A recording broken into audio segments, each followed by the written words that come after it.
Am I the a-hole for kicking my ex out of my house right before Christmas and suing her? My ex and I divorced about 15 years ago, and we have shared custody of our daughter. In the divorce, she wanted a house, but I fought hard against it because it's been my family home for 3 generations before I inherited it. In the end, we came to a compromise that was signed off by the judge. Basically, she gets to live in the house rent-free until our daughter turns 18, then I get it back. I had to pay the utilities, maintenance, and property taxes the entire time. In addition, she can't make any modification or upgrades to the house without my written permission. She is solely responsible for the cost, and work has to be performed by an insured and legally licensed professional. I've been sending her move-out notices for months in anticipation of my daughter's 18th birthday, and recently that came to pass. The day after, I showed up to the house with a contractor because I wanted some work done before I moved back in. At first, she refused to let me in until I reminded her that I'm the legal owner of the house. According to our divorce agreement signed by the judge, she's no longer allowed to be there, and I'll call the police if she doesn't let me in. She got a point and opened the door. I was surprised nothing was packed, and it didn't seem like she's moving at all. We were arguing as I walked through and inspected my house. She wanted extra time, and I told her to be out by the end of the week, or I'll have her stuff thrown out.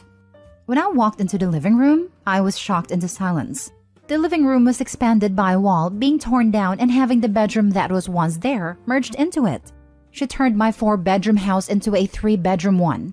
I know I didn't sign off on this, and from the looks of it, the work was probably done by her boyfriend and not a professional. I yelled at her and told her I'm going to sue her for everything she has. Then I left. She went crying to our daughter and my family. Now everyone is telling me to give her another month to find a place and not sue her. My daughter is firmly on her mother's side and thinks I'm the a-hole for kicking her mother out a couple of weeks before Christmas and suing her. This is why I'm here. I think I'm right, and legally I am right, but my daughter's opinion of me matters to me. Am I the a-hole? Added to answer common questions. My daughter is a freshman in college, and I rent her an apartment near campus where she lives by herself. She has a room in my house, and I assume will have a room wherever her mother lives. 2, my ex fought for the house and had a chance of winning, even though we had shared custody because I make much more than her. I offered her to compromise, and she took it because her attorney told her it was a good deal, and there's an equal chance I could win, which would leave her without a house. 3, my relationship with my daughter is good. She didn't tell me about the renovation, because early on I told her I don't want to talk or hear anything about her mother, unless it's something that's affecting our daughter negatively. My ex was dead to me, and I wanted to spend time with my daughter building new memories. Now for the top comments. Not the a-hole. The rules for this arrangement could not be more clear. Let's not even talk about the removal of a wall. It can actually cause structural problems. I would get a structural engineering inspection on the entire property to make sure the lawsuit includes everything. And goddamn was the judge unfair. Why the heck is she allowed to live there in the house rent-free for 15 years? Why? Just because she gave birth to a kid she gets a home for free? Not the a-hole. Christmas is a day. She intentionally messed up the value of your house without your consent, against the judge's orders. Sue her. Not the a-hole. She has known for 15 years that when your daughter turned 18, she was to move. Her lack of planning is on her. It's absolutely ridiculous that she didn't have a plan to be out by the daughter's birthday. Exactly this. She didn't bother planning ahead because she thought Opie wouldn't go through with it because of their daughter. And now she's using the daughter to manipulate him and keep on living on his expense. Not the a-hole, Opie. You should talk to your daughter and explain your side of things, especially if your ex has been filling her head with lies or has been putting her against you. Because why would she hide or not mention the renovations otherwise? Maybe wait until after the holidays, but definitely sue her and kick her out. Next story. Would I be the a-hole if I, 27 female, didn't give my friend, 31 female, who's going through a divorce, the keys to my house while I'm on holiday? My friend Anna and I are co-workers and almost neighbors. She lives only 10 minutes away from me. For context, I moved where I am now living alone after I ran away from my horrible ex. It took me months to find an apartment, and I left when he wasn't home. Anna decided to divorce her husband. He's a nice guy, that's what she's saying, but she says they are too different. She started sleeping around and he doesn't know, before handing him the divorce papers. But as far as she is saying, they stopped talking weeks ago. They're still living together until March, but she obviously wants to move away ASAP. I asked her if he is acting okay towards her, if he's not hurting or harming her, and she said yes, but he is very hurt. Since I'm in my home country over the holidays and probably even longer, working remotely there, she hinted at my giving her a key to my flat so she can get away from him. She said she would pay anything to do that. To be fair, I don't want someone with a dog to live in my flat while I'm away and bring over guys to my bed. Anna's clean, reliable, and I would absolutely host her if her ex-husband became dangerous or while I'm not away, though I have one room. On the other hand, I wish I had someone to offer me their flat when I was desperately searching for one to get away from my ex, but I was new in the country and didn't know anyone. Would I be the a-hole? Not the a-hole. Your friend does not appear to need a safe space to get away from him. She just wants a place to bring her hookups to. The last thing you need is a bunch of people knowing where you live and showing up there looking for hookups from another woman. New fear unlocked.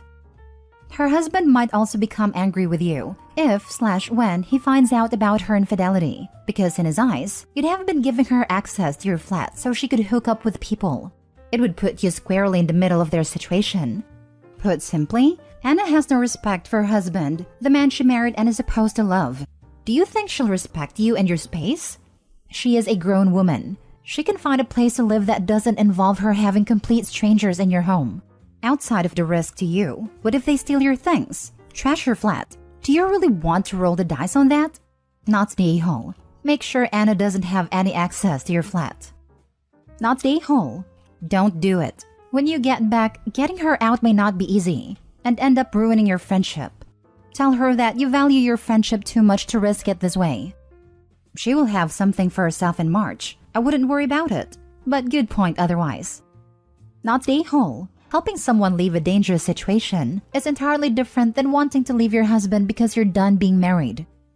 That's the one and only thing I'm afraid of, that her ex is dangerous and she hides it from us. I didn't cheat on my ex, but when he became violent, I didn't tell anyone until much later. Even today, no one knows all the details. I was afraid he would find out I told everyone because we were still living together. Not your issue. The best case scenario is that you come home to a pad smelling of sex. The worst case scenario is she will stay there until March and force you to evict her. Next story. Am I the a-hole for asking my cousin for the wedding gift back after she said I wasn't welcome at the reception? Plus mini update. My 20 female cousin Isabel, 26 female, is getting married in January. I chose a set of Royal Albert plates from the gift registry, and they've already been delivered. The invitation said the ceremony would be first, followed immediately by meals, and guests would start making their way to the reception hall. Invitation also said to be prepared for a night of drinking and dancing at a reception. Then, a couple of days ago, Isabel called me. We made some small talk. She then said she wanted to call just to confirm I knew the reception was more for partying, and it isn't really suitable for me considering I'm not even 21.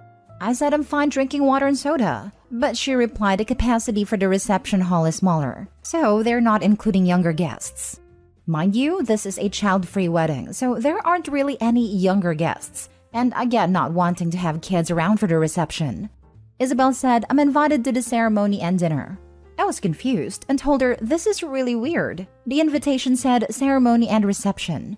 She replied she's sorry for the misunderstanding, but it said there would be drinking and stuff.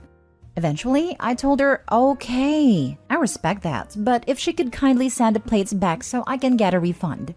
Isabel asked why, because I'm going to be there for the most important part, and they've included me in the catering. I said I was expecting to attend the entire wedding, not half, and I bought the gift based on that. I might not attend it all now, so she needs to send the plates back, and I'll decide another suitable gift if any. She said no one takes back gifts, and it's not like I'm uninvited. If I don't want to come now, that's on me, and I've already gotten the gift. I also got a text from my other cousin, Isabel's sister, that I'm making a scene. She's 19, by the way, and attending the reception. I know another cousin the same age as me is attending the reception, and I think Isabel's talked to other relatives about it. My fiancé thinks I'm okay though. So was I the a-hole asking to return the plates? Now for the top comments before reading the updates. Not the a-hole. You were uninvited. Of course you're free to request your gift back. Classy? Probably not, but that's not the bride's theme anyways. The bride uninvited her from the reception? so OP uninvited her as a gift receiver. And her reason was also so meh. What about adults that don't drink? Does she throw people from the reception that aren't at least some intoxicated after 1 hour? Not the a-hole. She's disrespecting you. You are an adult, not a child. And her sister, who is younger than you, is going. Yep, it sounds like she didn't plan her wedding well, and probably planned for more no RSVPs than yeses, and is now trying to backtrack because she didn't get a big enough venue. It's one of the first big decisions you have to make. Same as making sure there's an indoor option if you plan to have your wedding outside. Example, we planned on inviting around 100 people to our wedding and asked venue about capacity, parking space, seating, etc. They said they've had up to 300 cars. Obviously, we're expecting nowhere near that many people, but it made sure we didn't have any potential issues, like what I suspect is happening with your cousin. That's the a-hole. Don't invite people if you don't want them to attend, and her excuse is BS. You're 20, not 13 or 15. Plenty of 20 years old hang out around 21 to 23-year-olds because it's the same age group and she's your cousin. So I'm sure you've seen each other at family events if you live close to each other. Not the a-hole. If she didn't want younger-aged people during reception, then she should have informed you before. But she didn't.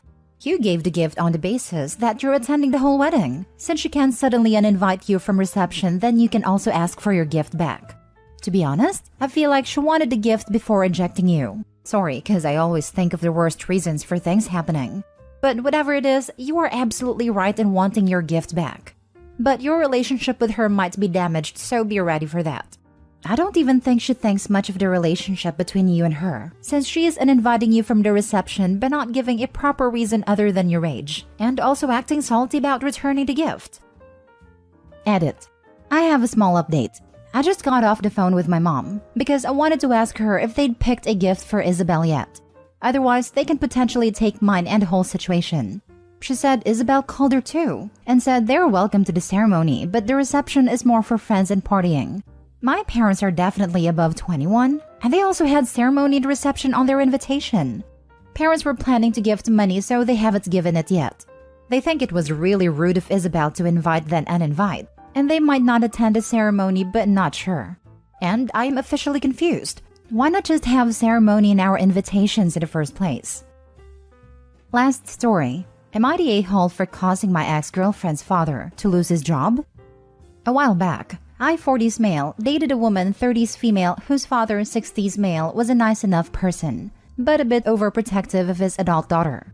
After about a month of dating, and without any reason to do so, he ran a full background check on me, including a credit check, without my knowledge or permission.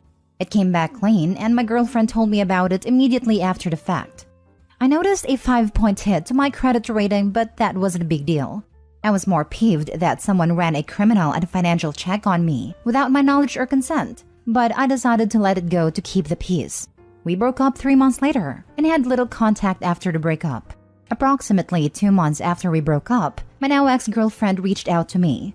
It turns out her father ran the background and credit checks through his work. He hired employees, so he had access to his company's system to run the checks. He digitally clicked that I had granted consent to the checks, but of course I had not done so and he had no backup. His company's internal audit department was giving him a hard time to provide a backup. She asked me to complete and retroactively date, sign and email a form consent to the checks to her. I was still a little peeved about the checks, so I declined to do so. She went nuts, and her father even called trying to explain his position. He was much nicer about it than her, but I still declined. Ultimately, the internal auditor for my ex's father's company called to follow up and determine what happened, and I told the auditor the entire true story, and my ex's father lost his job. He was close to retirement, but I know I set him and his wife back a bit. She occasionally lashed out via text for a month after calling me an a-hole. It was a relatively minor inconvenience to my life, and it did cost him a lot. So I ask you, Reddit, am I the a-hole? Not the a-hole. He misused his position and got himself fired. Yeah, this is a huge breach of ethics and a massive liability issue for his company. Hope he may have been nice enough to just tell the internal auditors the truth, but he would have been well within his rights to pursue legal action over this. He deserved to be fired for violating people's privacy just because he felt like it. The vast majority of people don't have access to these types of systems, and they still have romantic relationships without needing to background check people. Overprotective is one thing, but this is another matter entirely. OP, if you're feeling guilty over this, think about the fact that if he hadn't gotten caught, he probably would have kept doing the same thing to other people. Maybe his daughter's next boyfriend, maybe a new neighbor, maybe a stranger who he just doesn't like. Some of them might have been negatively affected by the credit score hit. Others might have something in their background that he could use to blackmail them or destroy their lives. You are absolutely not the a-hole. Also, now that her father has been fired, he can be a cautionary tale for his former co-workers who might be considering doing the same thing. Whereas if he got away with it, he'd be an example of being able to get away with it, which would only encourage co-workers to do the same thing. I've been at my job for 19 years. Despite having been there for such a long time, I am 100% aware of what things are ground for immediate dismissal, and I don't do those things. In fact, we take yearly training on things like protect people's personal identifying information. There's no way that Dad didn't know. He got himself fired for looking up someone's PII without their consent. There was even a checkbox he had to check that said he was doing it with consent. He did it to himself. Why he thought it was worth risking his retirement over? Well, now he'll have plenty of time to think about that. For crying out loud, criminal records are public. If he was concerned about that, he could have paid $20 to look those up online, on his personal machine, and not gotten in any trouble at all. Dad lost his job in retirement because he couldn't spend $20 of his own money on something that wasn't his damn business anyway. OP is the victim, not the dad. Dad fooled around and found out, not the a-hole.